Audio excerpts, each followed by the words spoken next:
there and welcome back to my channel.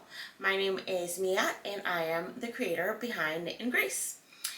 And today I am just going to bring you all of my May makes. We're in May. This is June when you're seeing this. Yeah, it's early in the morning. I still haven't finished my first cup of coffee today. It is May 31st as I'm recording this. I meant to record this yesterday, but our next door neighbor was having a party by the time I went to sit down and record, so that wasn't possible. So I'm filming before work. The lighting is a little dodgy today, and yeah, I just welcome. So I have a few FOs, a few whips, quite a few acquisitions, and as usual, I'll get into my next month's plans. But today, before I get into it, I am wearing my Hermes top or Hermes tee by I've just completely blanked. I had the information up on my phone earlier today, but I think it's Pacific Knot Co. But I'll put in her information here. This was a test that I completed last summer, actually, when we first moved into this house around this time. And it is knit up in Lana Grossa, now discontinued Cotton 365. And I'll link to my Ravelry page below with all of the details. But of course, if Ravelry is not accessible to you, you can always reach out to me for any information on anything that I discussed today. But yeah, that's what I'm wearing today. And I've paired it with actually one of my FOs for the month, which is the Peppermint Pocket skirt. I talked to this skirt in my last video, which is a video where I reviewed or I went over 15 free sewing patterns, and I actually sewed it up quite quickly this past weekend. I think I sewed it up on Sunday morning, or Saturday morning rather, and I've been wearing it since. And I even had a little bit of a fashion show for my husband, because he was like very strange. He was just like, he's always thinking, like, when I see something and I get very excited. I saw this white fabric and I got so excited about it because I sort of knew what I want. I was like, this would be the perfect pocket skirt. This will go with all of my tops. He was kind of just like, whatever. When I made the skirt, he was like, oh yeah, that's really nice. But he still wasn't as enthusiastic, so I put on like a little mini fashion show for him, and I put on all my summer knit tops, and he was like, oh wow, like you really did need that skirt in your wardrobe. So I sewed this up this past weekend. First FO, I'll insert some footage here if I haven't already of me wearing this outfit so you guys can all see, or you all can see.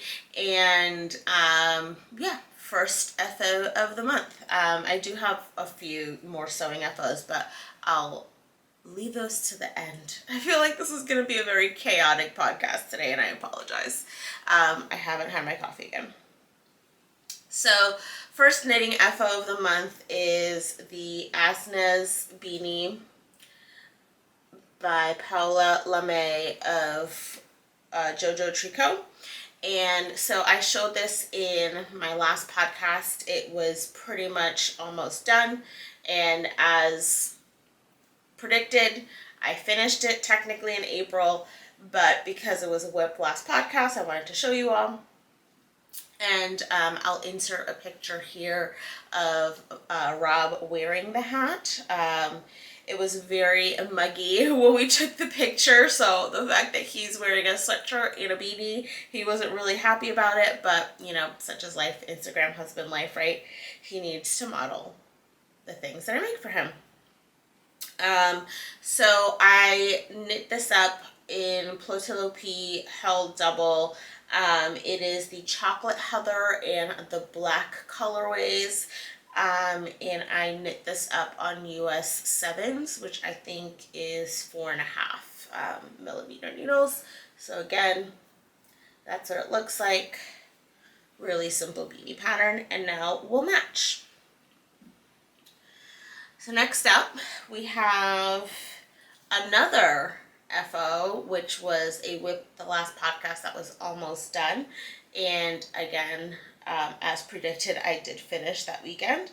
And it is my Wilderness sweater. Now, funny thing here is I'll show you all the yoke all nicely. It's been blocked. It's currently folded up nicely. And I blocked it. I took my FO shots and everything. And did I weave in my ends? Let's see, can you see them? Nope. So this is a completely finished object. I still have, I think, just 2 ends to weave in. Or one end. Nope, 2 ends to weave in. And so yeah, so that's like the nice thing about knitting in non-superwash yarn is you can just split splice. So literally you just have to weave in your ends at the end, and I have not done this, but such is life. But I used Knit Picks palette for this sweater. Oh, and I think, I'm not sure if I mentioned this. This is a test knit for Lyrica of Fiber Tales, and it hasn't been released yet. I think she's been quite under the weather, and her family, I believe, was hit with COVID, or they've just not been well. So the pattern is a little delayed in its release, but again, I'll insert pictures of me wearing this one. But yes, this was a test knit. I knit it in Knit Picks palette in the color Wheat Heather using US 4 needles, which I'm not recalling off the top of my head. I think it's like 3.5 millimeter needles for the body.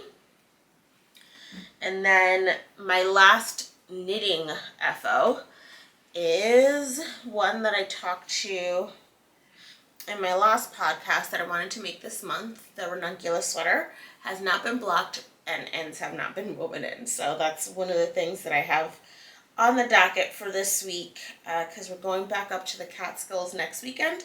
So I want to make sure that I have this ready to take pictures, although I'm sure it'll be 90 degrees and I will be wearing a sweater just because, you have to take pictures. So let's see. This is what it's looking like. Really, really turned out beautifully. I held Plotulopi, one strand of Plotulopi held double with one strand of Rowan Kid Silk. So the Plotulopi is 1038, which is ivory beige, and the mohair is Rowan Kid Silk Haze color pearl, which had like a nice little pink sheen to it. So it gave the sweater a little bit of a pink sheen, and I just love how this turned out. I knit it on the US 10s. My gauge was smaller than the pattern, so I kind of just adjusted the raglan increases for that, and then the body stitches, so it fits me really well. I'm really happy. I did do the ribbing on the cuff. Okay, so I guess I'll talk to my modifications. So instead of 12 inches, I knit the body for 12 centimeters. I knit the body for 20 centimeters, and then I did 4 centimeters of the twisted rib. And then on the sleeves, I picked up the sleeves and I knit 2 rounds even after I picked them up, and picked up the underarm sleeves stitches, and then I did the 4 centimeters of twisted rib for each sleeve. No modifications to the top.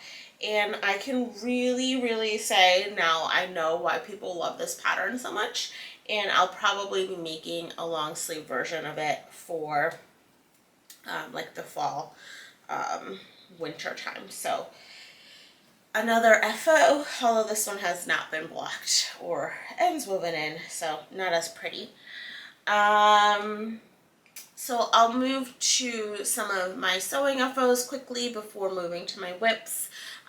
So actually, if you watched my last video as well, again, the 15 free sewing pattern video, I showed the peppermint peplum top dress hack that I made. It was hanging behind me. So that was another one of my FOs this month, and I'll insert a picture of it here. I already talked to my pocket skirt. I feel like I'm forgetting a few things, so I'm just pulling up my phone here. Yes.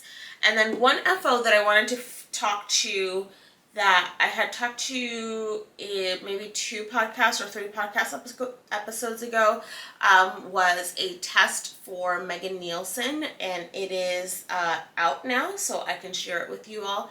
And so that is the Kelly skirt, and I'll insert a picture of me wearing it here, but she has been working on expanding a lot of her straight size patterns to the curve size full pattern range, or size range that she has for her patterns now, when she releases new patterns. So I was able to test the curve for this skirt. I made it in my regular Megan Nielsen size, which for her size, I always fall in the curve 18. And I made it in this beautiful corduroy fabric, and, you know, just have nice tortoiseshell buttons down the front. I made the view A, which is the short skirt pleated skirt version. And this was sort of her first run at the testing, so there is a little bit of pulling on the first button because the pleats were set a little too far out. Excuse me. In the first round of testing, which she did then fix, but I wasn't able to do a second round of testing for her. But still love this skirt, still worn it many times. I've actually worn it to work 3 times now, and every time that I wear it to work, I get so many compliments on it. So I love that. So technically not a this month FO, but I wasn't able to previously share that with you all. And then the last sewing FO that I have is sort of homewares related. My husband has an obsession with paper products, which I've been slowly trying to break him of over the past couple years. And the one that has gotten really bad recently is his napkin usage. So this weekend I got fed up. I was like, you're using way too many napkins. We had just bought like a big thing of napkins at the wholesale club, and already it's like more than halfway gone, and I was just like, this is insane. Like, you need to stop using napkins. So I actually made some napkins. I finished one set, and so this is what the fabric looks like. It's just this really pretty pink gingham fabric with a little lemon print, and so I just made a set of 6 napkins, and I took advantage of the Memorial Day sales here in the US this weekend, and I bought 2 different fabrics to make everyday napkins, and 1 fabric to make sort of like our nice linen guest napkins. And I sort of also bought this little basket to put them in, which I just eyeballed and happened to, fit the napkins perfectly. So I finished the first set of napkins last night. It was super fun and easy. I'll link the tutorial that I used by Hand London. And it was my first time doing mitered corners, which I'm now obsessed with. So it's like, I don't know if you guys will be able to see that. Let's see if I can hide my face. Hopefully you were able to see that, but those are my mitered corners, which I am very proud of. And this was a lot of fun to make. So definitely be making napkins out of scrap fabrics in the future. So I'm going to take a sip of my coffee before I keep going. I'm getting a little dry.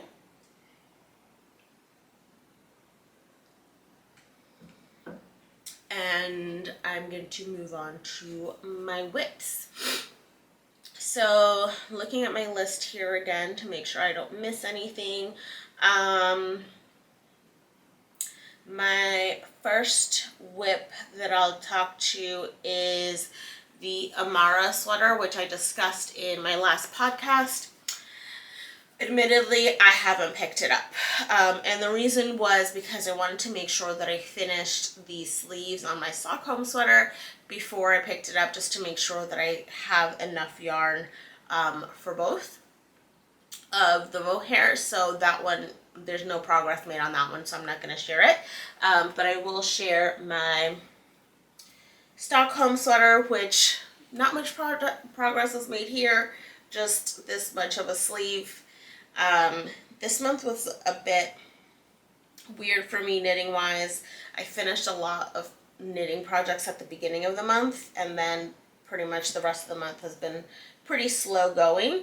I think there's been a lot going on here in the US, and that's just kind of been killing my knitting mojo. So unfortunately, sometimes when I'm kind of like in an anxious state, I either knit a lot or I don't knit at all. So this was kind of one of those months where I wasn't really knitting a lot. So didn't get a lot of progress on that. I whipped out the ranunculus in like 2 seconds. So I don't know. I don't know if it's like just the projects that I have going are all very simple. I don't know what it is, but that is my second WIP for the month. Technically my first one, since that's really, I haven't made any progress on the Amara sweater. Next up, I have what has been my train knitting, which I finally started my half and half triangles wrap.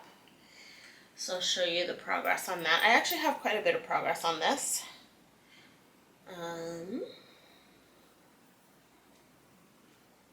So this is Life in the Long Grass Hinterland, and this is Madder Rubio is the first color that I'm using, and so I've gotten this many wraps in, so pretty good amounts in. I've already finished my first hank or skein, and then I'm on to my second one. So this has been my train knitting, and I have like the small sock bag, and then I have my larger bags, which are like sweater size. I don't have any medium bags, so maybe I'll make a little bag this weekend, because this shawl has definitely outgrown this bag, and all of my big bags are currently being taken up by my sweaters. And I am knitting it on the size 3, US 3, that the pattern recommends, which is 3.25 millimeters. Initially I had gone up to 4, but the gauge was way off, so I went down to the 3. And then the last knitting WIP that I have to show you all, and I don't think I'm going to show you my sewing WIP because it's currently off the side, cut in many pieces. But this knitting WIP is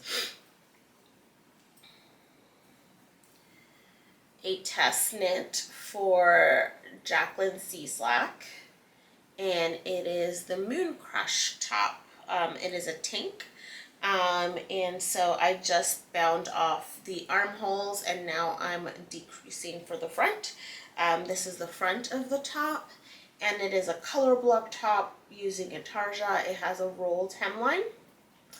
And I've been having actually a lot of fun knitting this, even though it's just plain stockinette back and forth. The Intarsia stitches just keep it going. And I actually have been using this also as my train knitting. I have it in my Ho Tricot BA bag, which is like the perfect size, because all 3 of the cakes fit across the bottom. So my my threads or my yarn doesn't get, all tangled up in itself. Let's see if I can show you all the inside. No, you can't see in there. But yeah, this is like the perfect bag for this pattern. And it's actually a nice commuting pattern too, because not only because the bag helps keep everything nice and, you know, tight on the bottom, but because it's knit and it's knit flat, you have smaller pieces. So this will probably be my commuting knitting this month until I finish it. The test is due on the 13th, so I'm hoping to finish it by next weekend, because I do want to take pictures of it when we're upstate. And I'm knitting that one in Brooklyn Tweed Puri, and I will insert the colors that I'm using below. But yeah, so that one is due on the 13th, so it should be out pretty quickly by the time that I release my next podcast episode. So in either case though, I will link to my Ravelry page for it, so that once the pattern goes live, you all can, you know, click on that and see that pattern. And I think that's pretty much it for all of my WIPs. Again, I apologize that I'm kind of looking at my phone a lot today. It's really early in the morning. But yeah, I guess I'll show you some more WIPs along with fabric acquisitions in a way, which this is not what I want to show you guys. One second.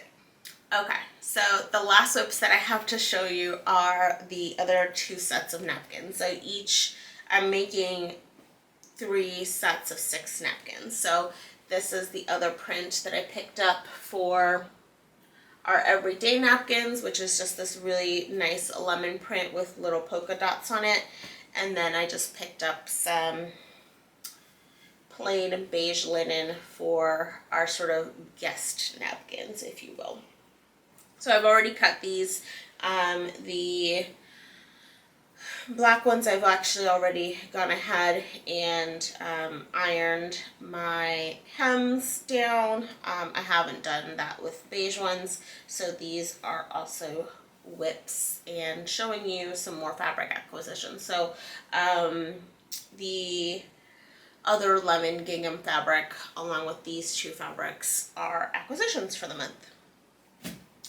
So going back to yarn talk. So I'm trying to do sort of yarn knitting first and then sewing second, which I feel like hasn't really been working. But in terms of yarn acquisitions, I will show you, oh,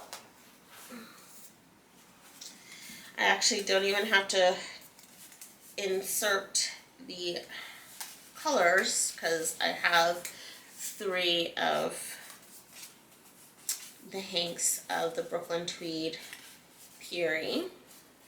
So these are the 3 colors.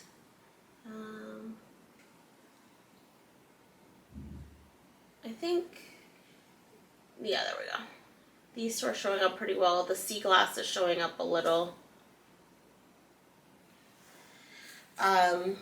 So I got 2 of each to make the top. And so this is my color A, I want to say, which is sea glass. Color B, which is mesa, which is like a nice terracotta color. And then color C, which is the one you use the most, is morel. And so I got 2 of each to make the tank.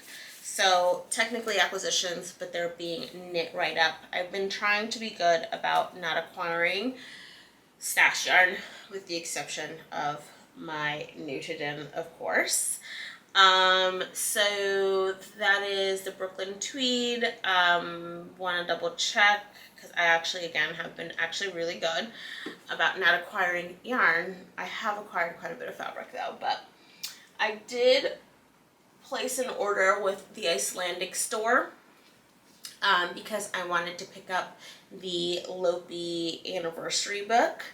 And so I was like, well, if I'm going to pay for shipping, I might as well get some Plötulopi. And I did get just 4 plates of Ivory Beige, the 1038, so that I can knit up Melody of Mandarines, her oversized tunic pattern. She has released it as a beta to her Patreons, or her patrons on Patreon, and I think she's going to be testing it soon, but I have enough of like the darker color that I want to use for that pattern, and so I just got a few more plates of Ivory Beige, which will be knit up pretty quickly. And I think Plötulopi and Nutiden are probably going to be yarns that I have in my stash for a while as I just, you know, get more and knit it down.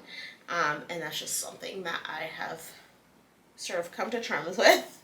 And then before I get to the big Nutiden order, this is the Istex 30 Years book that I got. And the patterns in here are absolutely lovely. They're so great. Unfortunately, not size inclusive at all. So I think that in like all of the patterns, I'm probably on the larger range. But really lovely patterns, really a lot of traditional Fair Isle. And I think that I have convinced my husband to wear a sweater. So I think I'm going to make him a sweater at some point, maybe in the near future. Who knows? We'll see.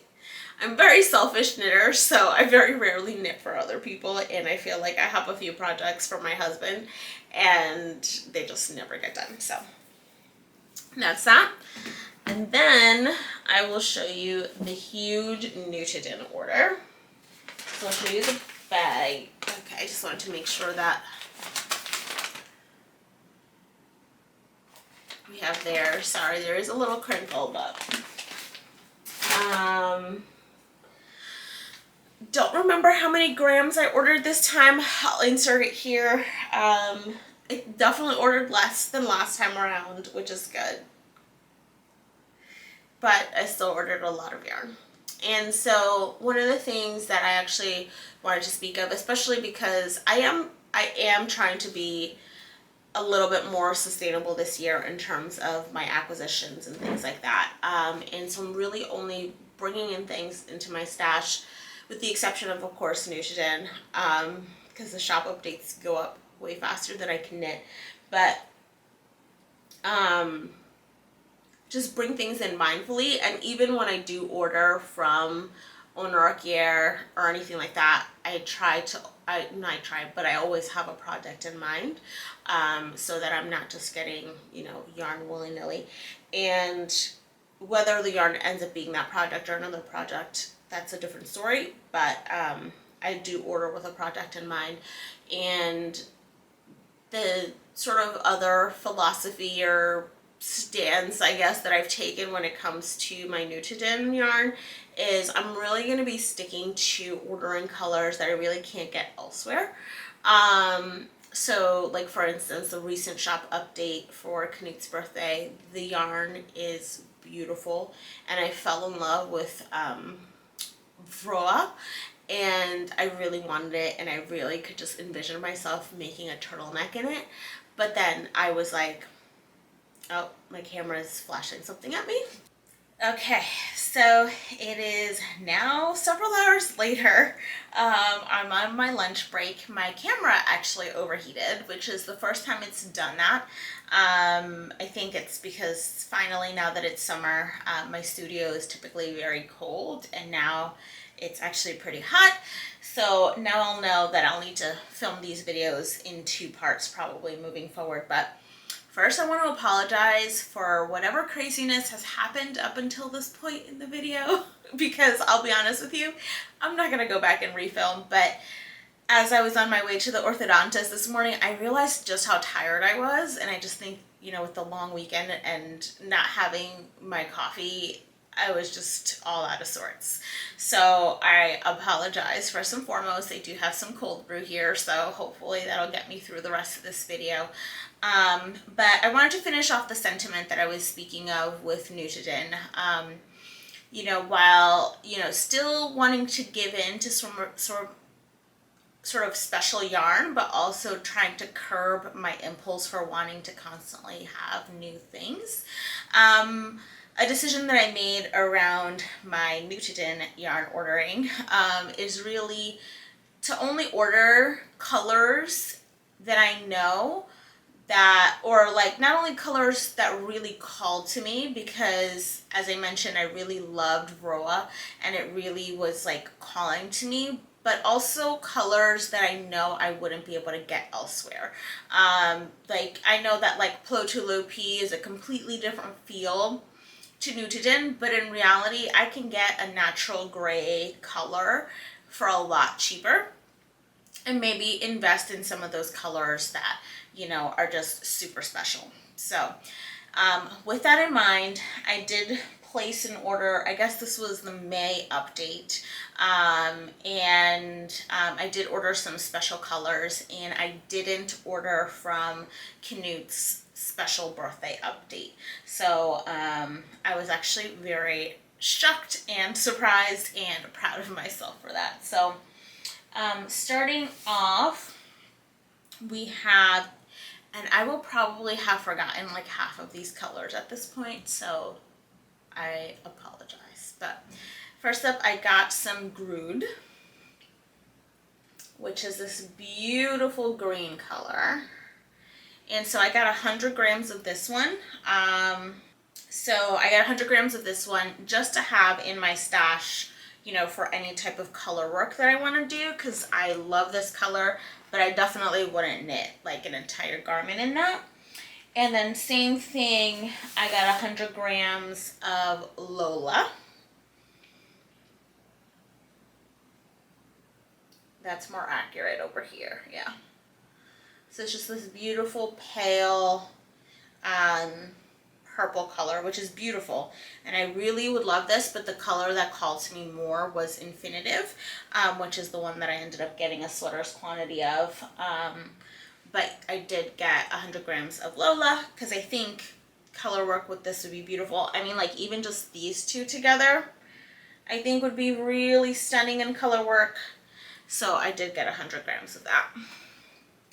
And then, let's see, I did get a Pistling Posa bag this time. Oop, I apologize, but let me show you. This is,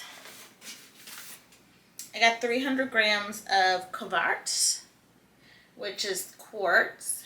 And I will say, this is pretty similar to Use, which I don't think I have any of here. But this one's actually much more beige, which I liked. And so I got 300 grams of this one because I plan on making a shawl for myself out of this one. So it's really a beige with, you know, the pinks and the purples. So it's kind of somewhere in between Use and Vasen. So that's kind of like, it'll give you an idea of the color of Covart. And then lastly, Infinitive, which was the one that my heart just absolutely sang for. And I'm so happy that I got, and I already have a project in mind for this. So I'm going to finish my current projects and then cast on for this sweater that I have planned for this. But this color is just stunning, like stunning. I'm kind of sad I only got 600 grams of it, but I mean, I'd be knitting with this color forever. If I got any more, like I would just knit everything and just like wear this head to toe. This color is just amazing. But like, look at these three colors together. Like,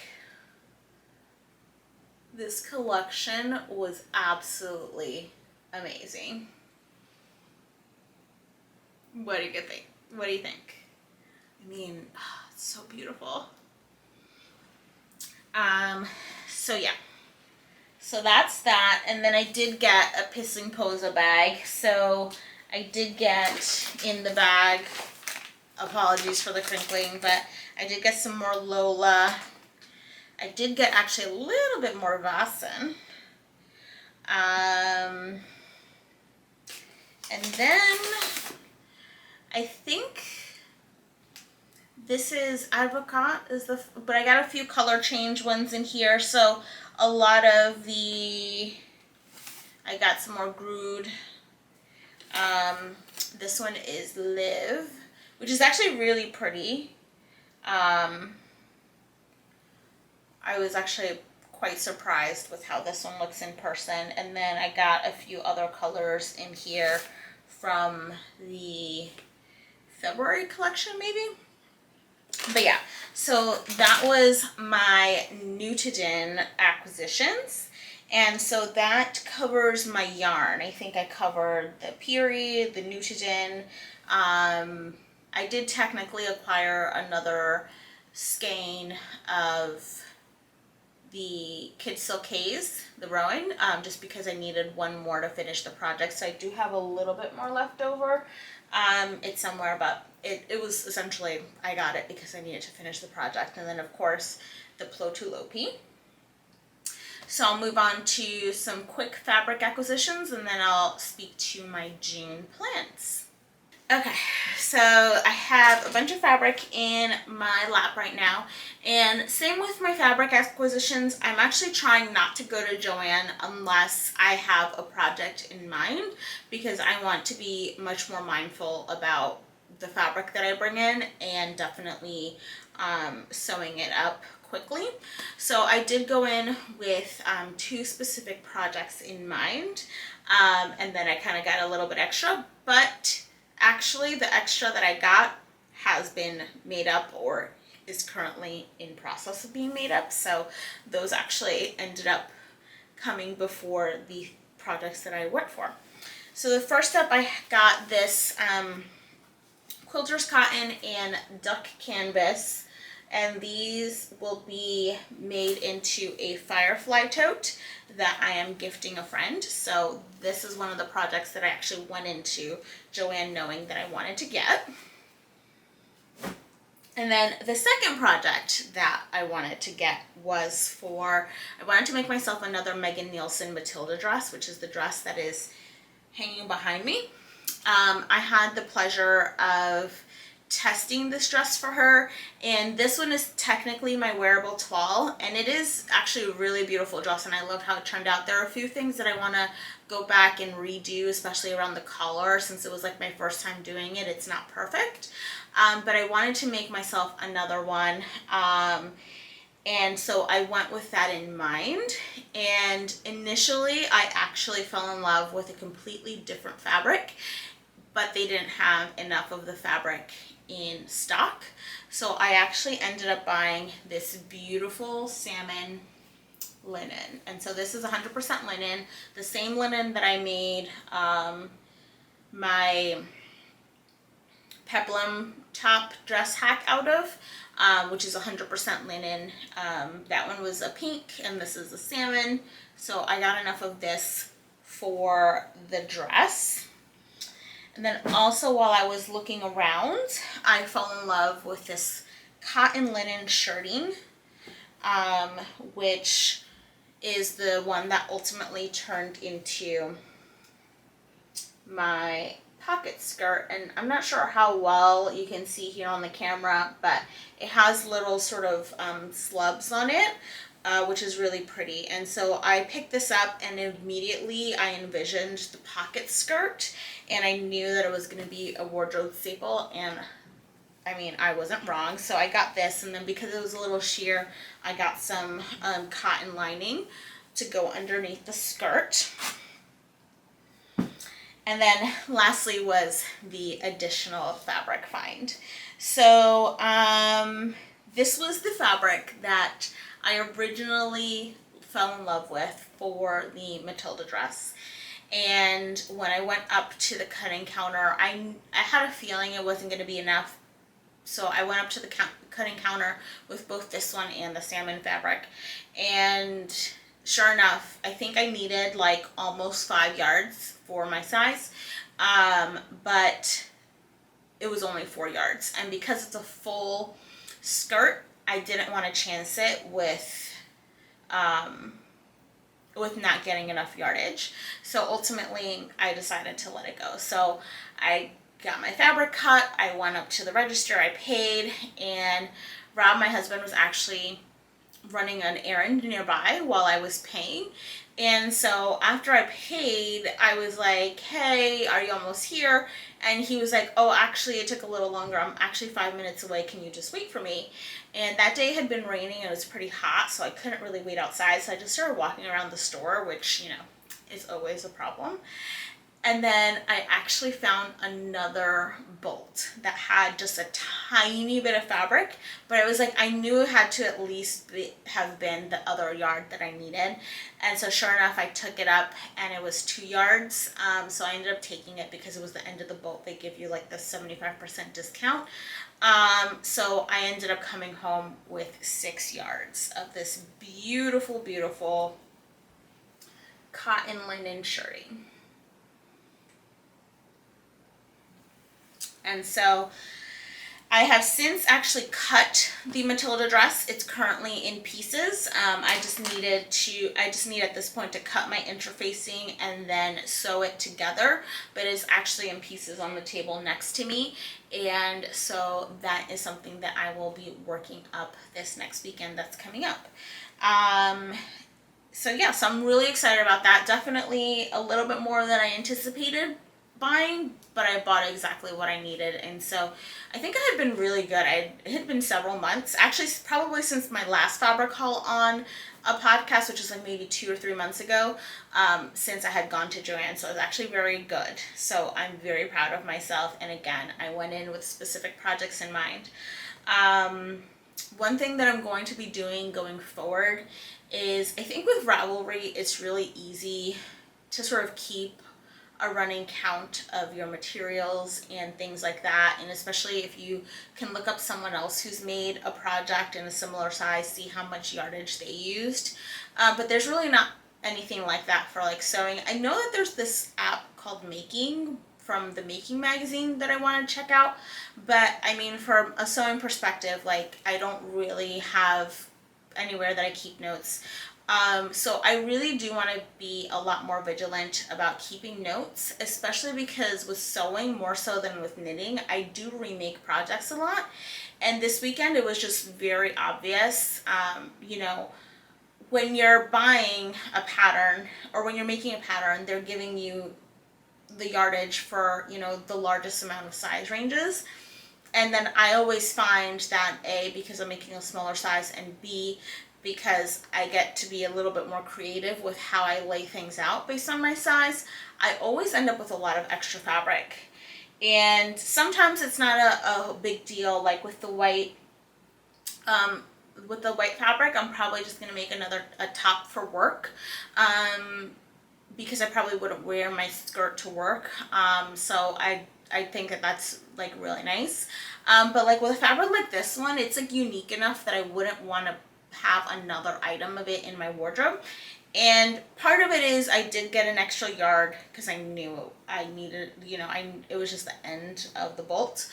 But another part is that I think the fabric requirements for my size stated that I needed almost 5 yards.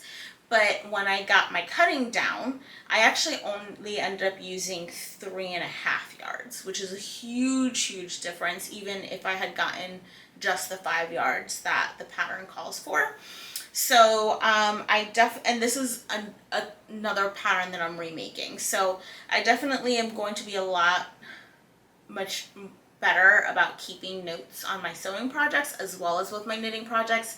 I think with my knitting projects I got lazy because I keep all my notes on Ravelry, but with my sewing projects I definitely need to be a lot more mindful of that so that when I go to remake a project I'm not, ending up with all of these fabric ends. So I am thinking of probably doing a destash of some of my fabric. in the next couple of weeks. And I'll probably just post it on Instagram if anyone is interested in any of the fabrics that you've seen over the last couple of months. I'll probably be posting some D-stash on my Instagram as well. So that's all I have for you all today. I'm sure this is another long episode, especially since I'm recording in 2 parts. It's probably seeming a lot shorter to me. Again, I apologize for any craziness at the beginning of the episode. I was extremely tired. I will just say that. I didn't have enough coffee, and we did a little bit too much partying this last weekend here in the US. It was a holiday long weekend. So I hope that, actually, my June plans for June. This is where I'm at, everyone. This is where I'm at. For June, I don't actually have any knitting projects planned. I do have a few sewing projects planned, and I think I mentioned in my last video that as the summer comes on, I'm not really knitting a lot. I'm really sewing a lot more. So for June, I really plan on getting all of my whips off the needles, with the exception of the half and half triangles wrap. I think that's going to take a lot longer, but the test knit for Jackie is definitely going to be done because that's due in June. But I want to get the Stockholm sweater off my needles, as well as the Amara sweater, and then sort of get myself back down. I feel like I've been in a little bit of a knitting funk, not just with everything going on, but I think also some of my projects, they've just been very easy, and I think I need something a little bit more challenging, which is probably why I'm making a more challenging dress like the one behind me again. So not too much in the knitting front. I do have a bunch of sewing plans, so we'll see what my next podcast episode is like. We're going to be going away twice in June, so hopefully I get some knitting done, car knitting especially. So yeah, I have a few things in the back of my mind that maybe I want to start on. Like I do want to eventually make the anchor top, and things like that. So I do have a few things in the back of my mind, but I'm also actually going to be starting a professional certification as part of my continuing education for one of my it's not a license, but it's a certificate that I have as an HR professional. So I actually will be going back to school for the next 3 months. So I'm not sure, again, also how much knitting time I'll have. So we'll see what the next podcast episode looks like. But other than that, I hope that this podcast found you well. It definitely found me a little frazzled. So I hope you all don't mind about that. I hope that you had a wonderful May, have a wonderful June coming up. Let me know what you've been knitting on recently. Let me know if there's anything else that you would like to see from me. I don't know that I have content planned for my second video this month, so I'll kind of have to wing it. But yeah, as always, make sure to subscribe and give this video a like, and let me know what else you would like to see from me down below. Other than that, I will see you in the next one. Bye.